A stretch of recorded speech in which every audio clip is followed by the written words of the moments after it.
on today's edition of the Locked On Florida Panthers podcast, and is an edition of State of the Cats with David Dwork. On today's show, we are going to be discussing where the Florida Panthers are through 23 games, and we're going to have our special goalie segment as well with David being on the show. We're going to discuss that all here on the Locked On Florida Panthers podcast. Your Locked On Panthers, your daily podcast on the Florida Panthers. Part of the Locked On Podcast Network. Your team every day.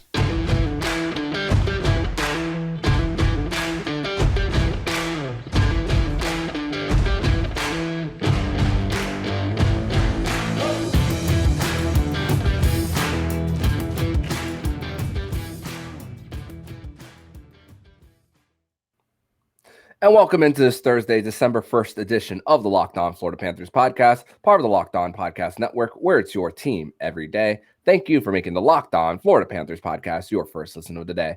I'm Armando Velez, and you can follow me on Twitter at MondoMan12. Follow the show account on Twitter at LO_FLA Panthers. Don't forget to also subscribe to the other shows on the Locked On NHL Network, including Locked On NHL, Locked On Fantasy Hockey with Flip Livingstone and Steel Roden, and Locked On NHL Prospects. And don't forget to also send in your screenshot of your subscription to the Locked On Florida Panthers YouTube channel and your 5-star rating of Locked On Panthers on whichever podcast app you listen to Locked On Panthers, and send it over to me on Twitter at LO_FLA Panthers, or you can email it to me at LockedOnFLAPanthers@gmail.com to win 2 free tickets to the Florida Panthers game versus the New Jersey Devils on December 21st.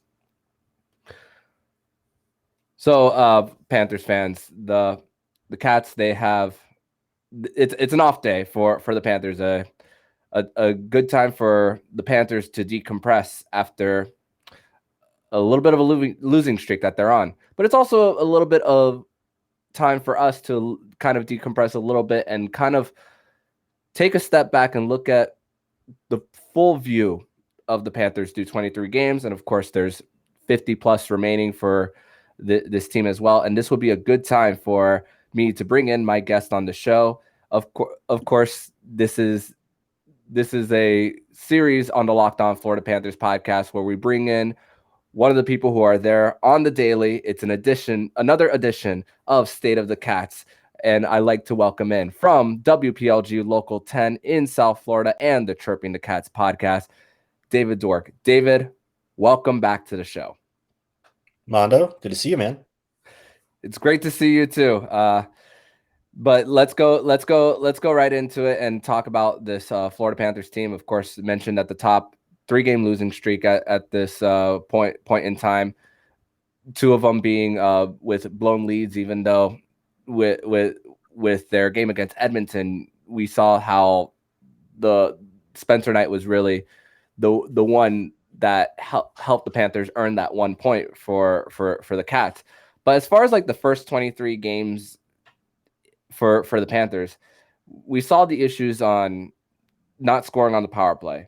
The D-core was actually playing real well through the first 10 or 15 games. But then as the power play is going, more issues arise as like odd man rushes and of course injuries as well. Untimely goaltending by Sergei Bobrovsky. What is your full picture view on the first 23 games of the season?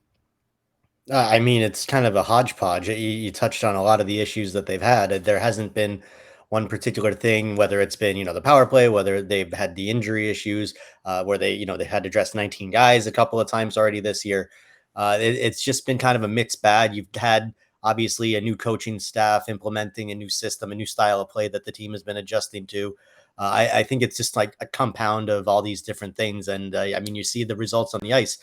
Fortunately for the Panthers, they have an exceptional amount of talent and skill on this roster that's kind of allowing them to at least keep their heads somewhat above water. Obviously, not so much the last few games. They've struggled a bit more. But yeah, I think at the end of the day, they're just kind of banking on everything settling in the second half of the year. Obviously, they're going to have to do some juggling with the cap when Anthony Duclair comes back. But ideally, once this team is fully healthy and cap compliant, by the time you get in towards the spring, you get past through the All-Star and past the trade deadline and all that. That's, I think, when the idea is that this team will have been good enough to keep them at a playoff team level. And at that point, rounding the corner and getting to be what they envision this team to be, which is a better playoff team. We've seen bits and pieces of it to this point. Obviously, they've got a ways to go to be where I think the coaching staff wants them to be. But it's December. It's not even December yet. It's the 30th, or it's about to be December 1st. There's a lot of the season left to go. While, yeah, it hasn't been great, I'm not hitting the panic button just yet. Let's give it some time. Let's give it another 20 games or so. Let's let guys get healthy. Let's see what happens when Duke comes back. And, this team has had a little bit longer to figure things out under Paul Maurice. But yeah, it hasn't been ideal to this point. But like I said, it's just not quite time to hit the panic button, in my opinion. And of course, you and I are online on Twitter, and we, of course, with our line of work, we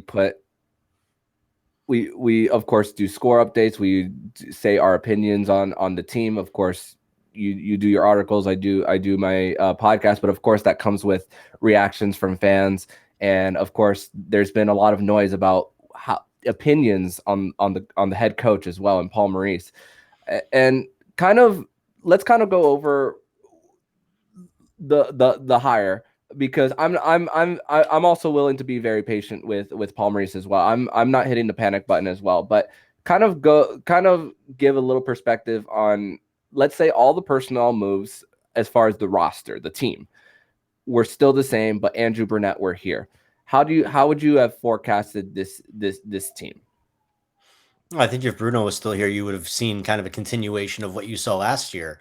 And that was, more of a high octane offense, more of a free flowing through the neutral zone. And that kind of led to, the odd man rushes either way. It wasn't quite as strict discipline as you see from a lot of teams nowadays. I mean, as soon as possession of the puck turns over, a lot of teams are already getting back into their, what you see a lot is the 1-1-3, but the active winger going back, and there's always three guys facing up. The Panthers, you've seen them do that a lot as well. It's just, it's more responsible hockey. It's a little bit more controllable, particularly when you have a team like the Panthers that's going to possess the puck more than your opponent. And I think it's just the difference in ideologies when you talk about the difference in coaching staffs, and from Bruno to Paul Maurice.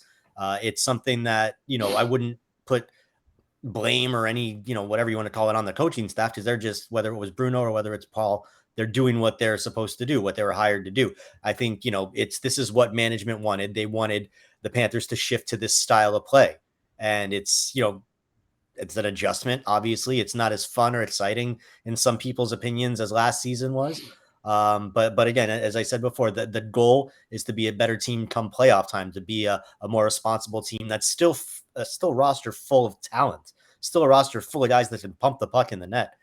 So I think the concept is, when you've got so many guys that are so offensively skilled as the Panthers do, whether it's on their forward ranks or on their D, if they can play a more responsible brand of hockey, that sounds like a winning combination, which is, I think, where all this change came from, and what they're trying to achieve. Yeah, and then the times that we've listened to Paul Maurice about not really worrying about the playoff picture as well when looking at it, and then he always talks about in the pressers, from what I've noticed, is him saying, "Oh, but if we happen to qualify for the playoffs," do you see it as like an approach of like? Do you see it as an approach of like 82 one-game seasons as something really like Jeff Merrick kind of said on Sportsnet? Do you see it kind of like that? Well, I think, you have to kind of look at it from a game-to-game perspective, especially this early in the season. And in terms of like what Paul Maurice says is, if, as opposed to when we make the playoffs, I think that's more of, maybe recognizing where you are right now. Like right now, they're not in a playoff spot. They're not performing like a playoff team should.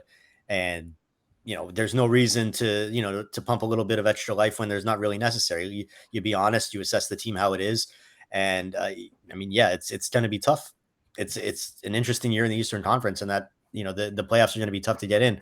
But yeah, it's just with Paul Maurice, I know, I think what you're going to get to with just some of the commentary that you see on social media, a lot of the complaint. I don't want to say, I don't know, criticisms, I guess. And it's something that I've noticed as well. It just in terms of he's a guy that he doesn't seem like he's ever going to be someone to throw a player under the bus. He's never going to be a guy that's going to, really throw his team to it in terms of the way that like a John Tortorella might do in a press conference after a game. Like he's never going to be that guy.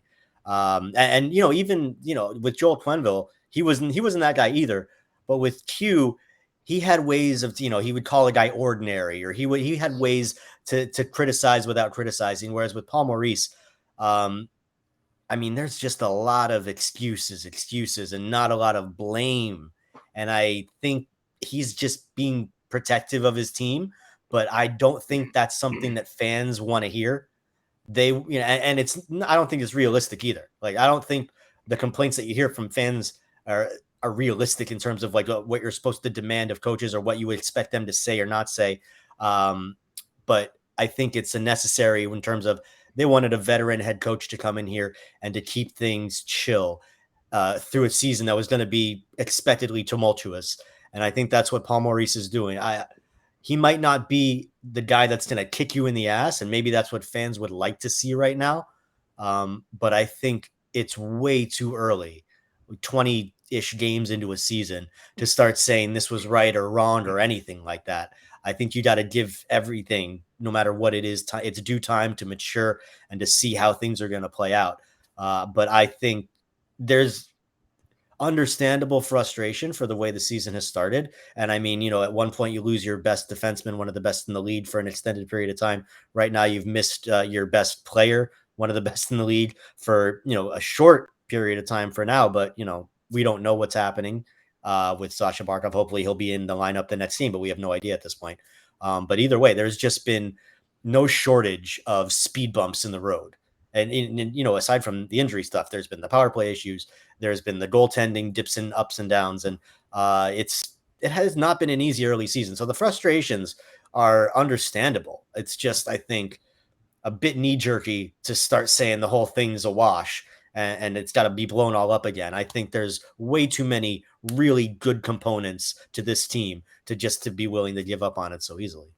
Yeah, and even though people might not want to hear this of beating the dead horse of the buyout of Keith Yandel, having to sign players to 1-year deals about $1 million or even less, like a Mark Stahl, Eric Stahl as well. So or a Nick Cousins as well. So it's trying to work with what they got, and then of course when you actually play the season and see the results or lack thereof.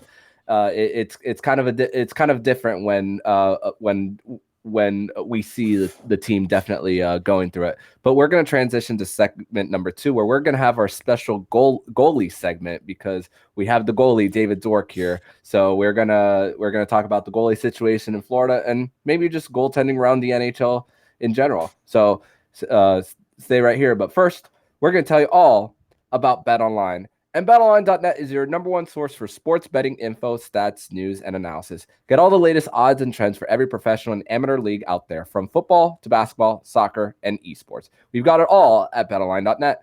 And if you love sports podcasts, you can find these at BetOnline as well. We're always the fastest and easiest way to getting your betting fix. Head to the website today, use a mobile device to learn more.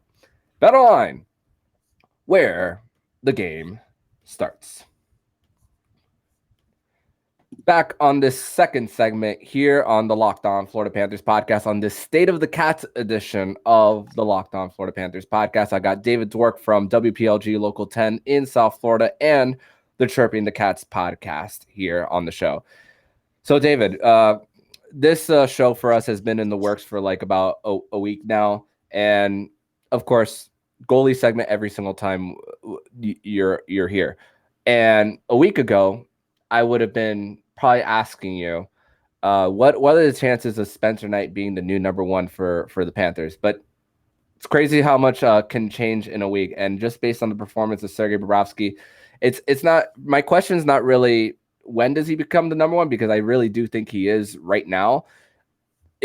But my question to you is, how much do you think the splits will now be in favor of Spencer Knight? I think it's very fluid to this point, to be honest with you, Mondo. I think right now we're in a situation where they want to give Spencer the reins. Spencer's played well, so we've seen him get a few more starts, and obviously Bob has struggled his last couple of starts out there. But I think if, Sergei Bobrovsky goes out there and has two good starts in a row, suddenly he'll be the guy, just as it was early in the season, getting maybe, two out of every three starts or the majority of the starts in that way. I think until somebody goes out there and just has like 5 or 6 straight good games, which we haven't really seen either of these goalies do since Bob had that nice stretch late last season. But aside from that, neither of these goalies has had any kind of stretch like that in the last few years. So I think until somebody really takes the reins and runs with it, it's going to be something where we see both guys getting a pretty healthy split, which again is fine, as long as nobody's becoming that guy. Bob played amazingly last year, progressively as the year went on. Started off good, got better and better. Peaked right when the playoffs were there. He was probably, as I've said, their most consistent player in the postseason, despite the way everything went down. Spencer Knight, has had moments where he's looked better than he has in his entire career this year. It's just the consistency is there. It's going to take time. I mean, look, Spencer Knight, he's still so young. He's 21, 22. I don't know if he's had his 22nd birthday yet. But he's still so young. The fact that he's got all these NHL games under his belt at a young age, it's going to be kind of like Sasha Barkov, where you look at his age and you're like, holy crap, this guy's so young. And he's been in the league, it feels like forever. Like Aaron Ekblad, he's been in the league for almost 10 years and he's still in his what's that? Hard to believe. Yeah. And he's still in his mid 20s. So, it's Spencer Knight. I think right now it's just a matter of compiling that experience, learning the lessons, getting comfortable in a game situation, because the consistency, especially with a goaltender, is so hard to get right in the NHL. We've heard, Roberto Luongo, for all the attention that he's gotten recently for going into the Hall of Fame, something he's talked a lot about is just that consistency, going out there, playing, at points in his career, he played 70 plus games multiple times and being able to go out there and be amazing night in and night out. It's something he learned from a young age from that experience, something that I think Spencer Knight is seriously benefiting from right now. But in the terms of this season right now for the Panthers, not Spencer Knight's development for the team itself, it's going to be a bit of a struggle for them to get one of these guys going, I think, unless Bob can pick things up where he did, similarly to the way he did last year. I haven't really seen it this year. Could it be because he isn't starting as often? Maybe. It could be. He hasn't been in the situation over a big turn of time with the Panthers. There was times when Chris Driedger was here where Driedger had a nice little string of starts, but then he got injured. I believe this was 1920 season. Yes. But just in terms of like Bob's tenure with the Panthers. So, we'll see how it plays out. But I think right now the message that I've gotten from the coaching staff is they want to go with the hot hand, whoever that is. It seems like they'd like it to be Spencer Knight. They'd like to see him take that next step. To this point, we haven't seen that he's ready to do that just yet. He's shown flashes of greatness, but flashes of greatness is not starting NHL goalie caliber.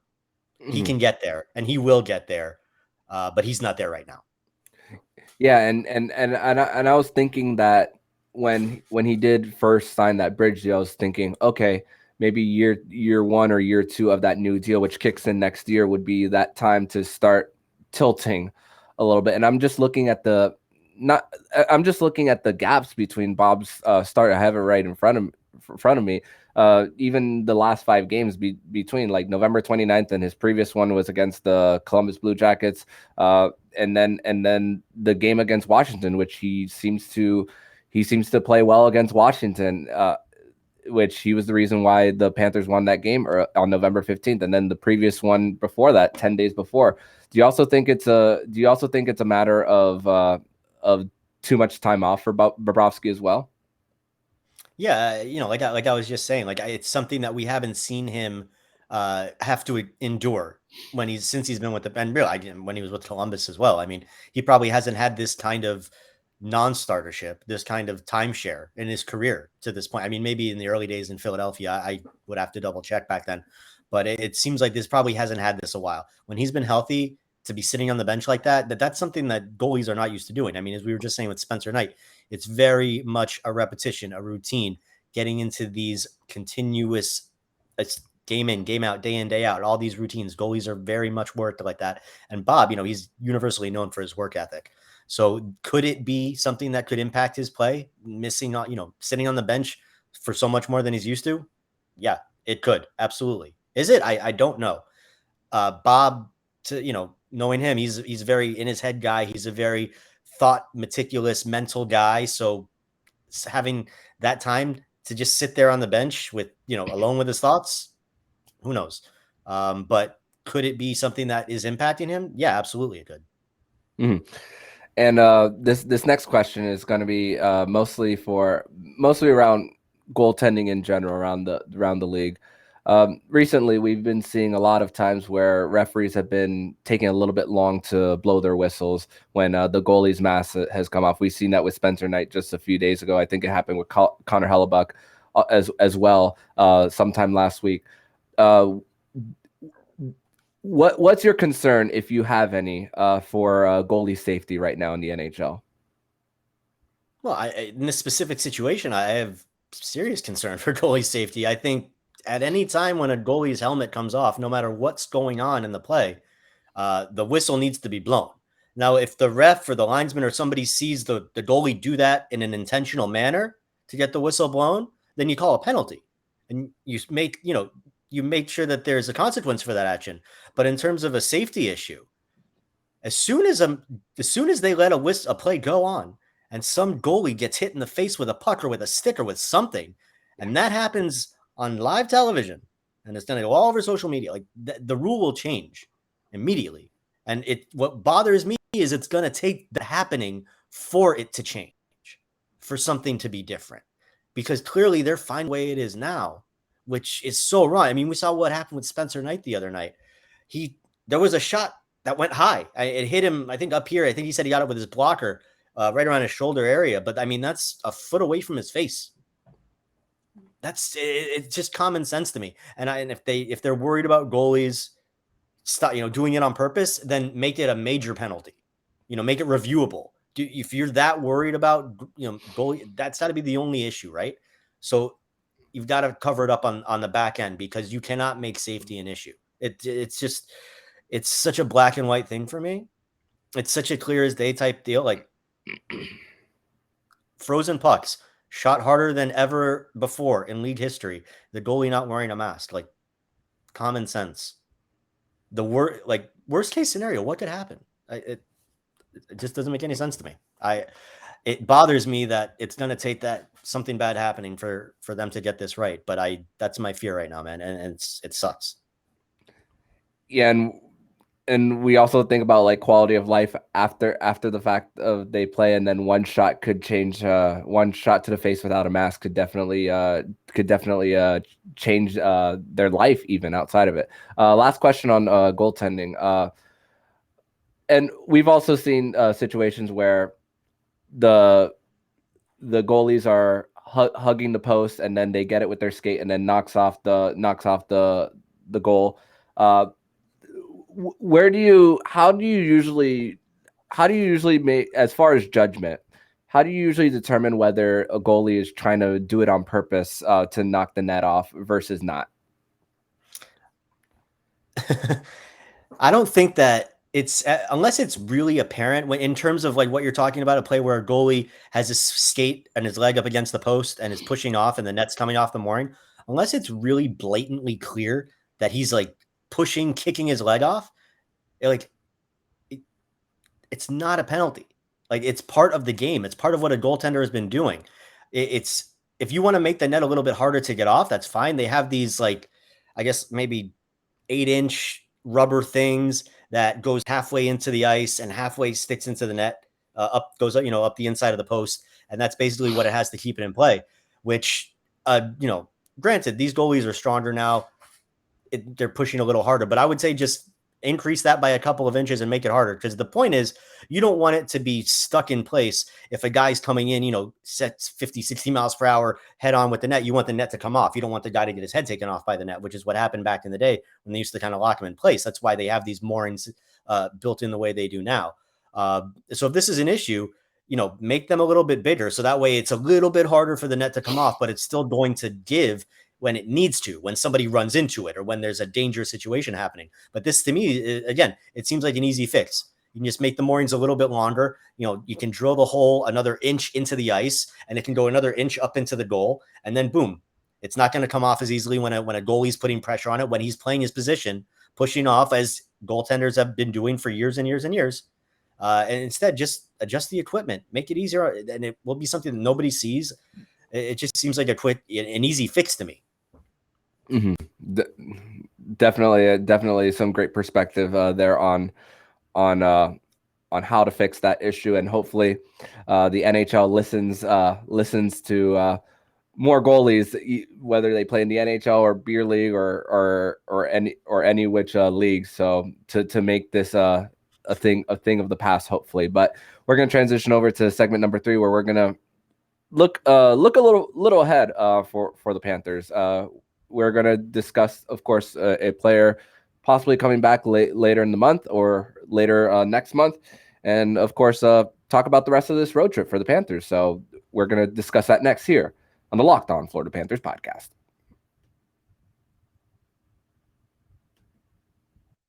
Your Locked On Panthers, your daily podcast on the Florida Panthers. Part of the Locked On Podcast Network. Your team every day.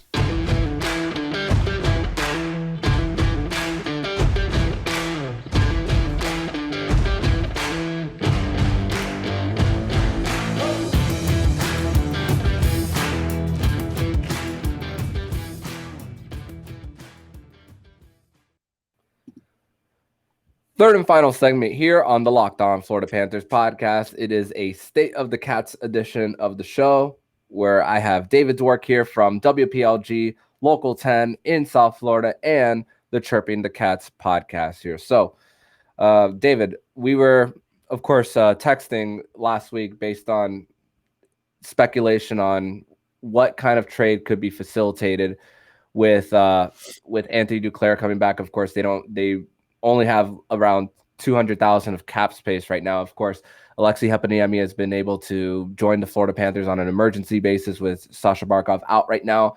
But when Anthony Duclair does come back, a trade does need to happen. And there's reports from multiple national reporters, Frank Saravelli and Elliot Friedman, discussing that it's not going to be Patrick Hornquist for the Panthers, more than likely. And was talking about a little last week about how just listening to him mic'd up on the bench, I could see how much energy this guy brings to the table and how important he is to the team. I want to get your thoughts on Anthony Duclair's return and what you think of Patrick Hornquist possibly staying with this team.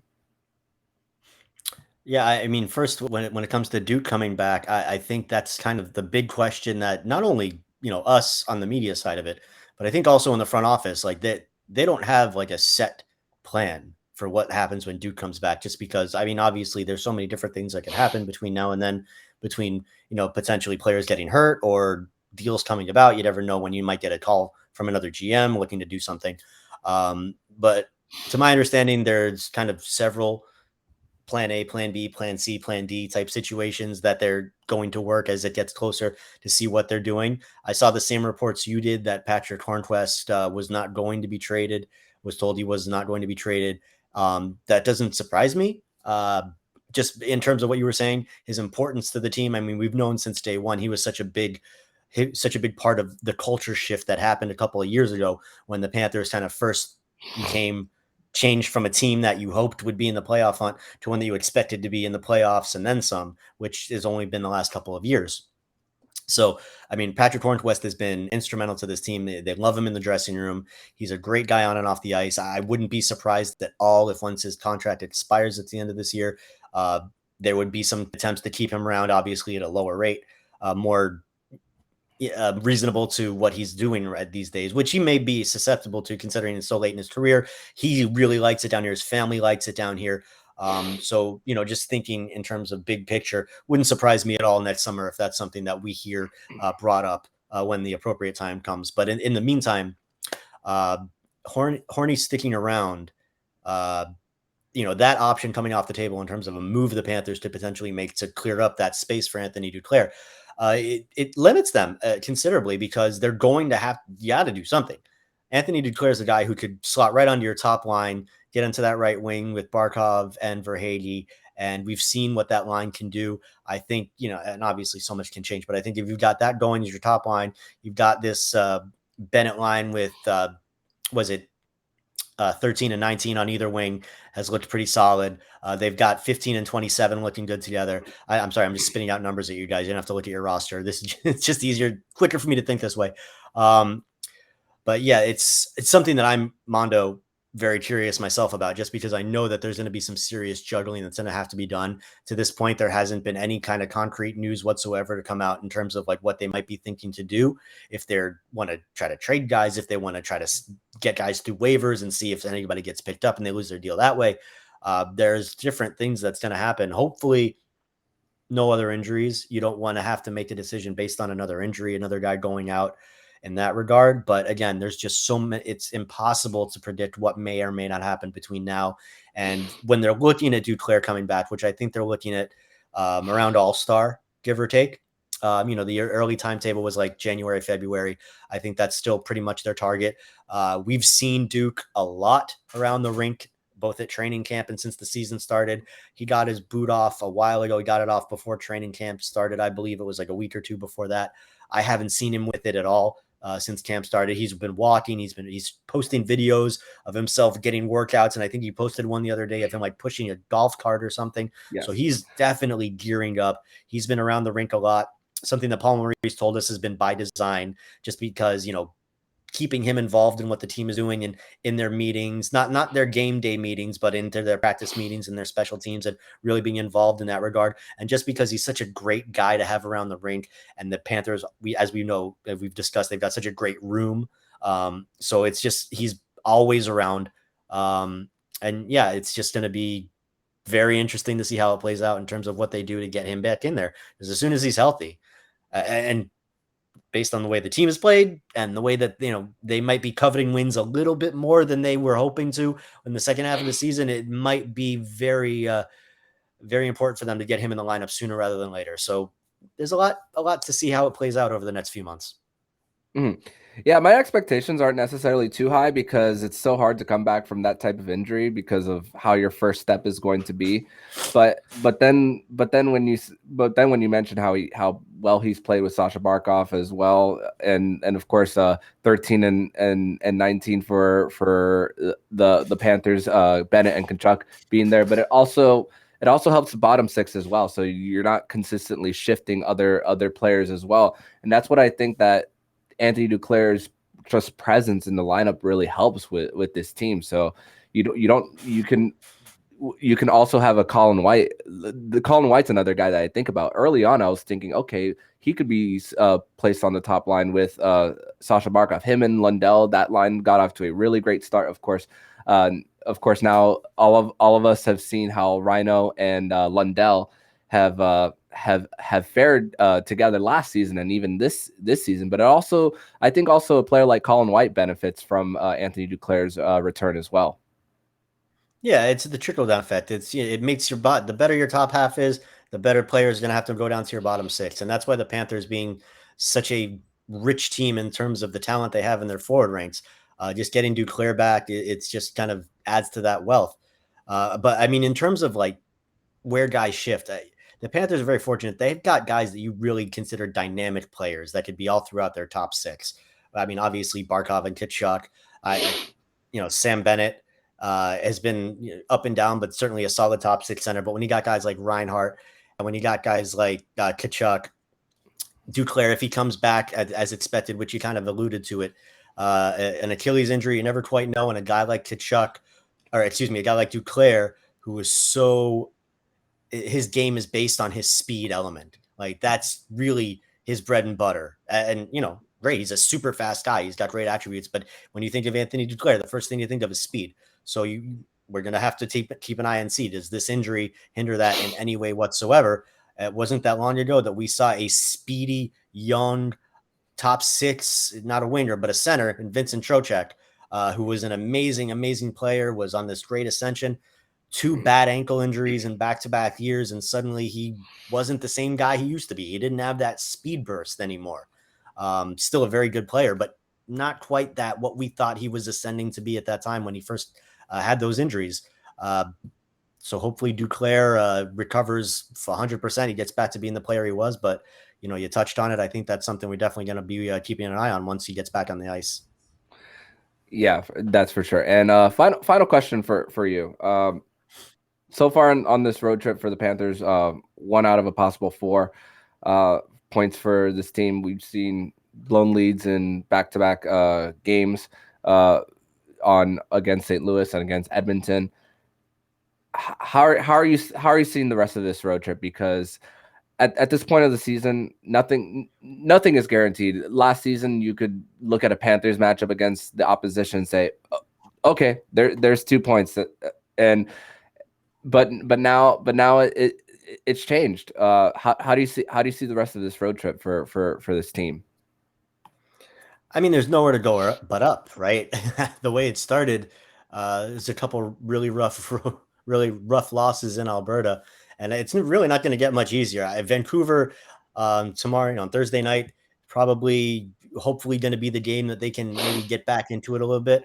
I'm not sure. Is Vancouver playing? No, they're not playing tonight. They played last night.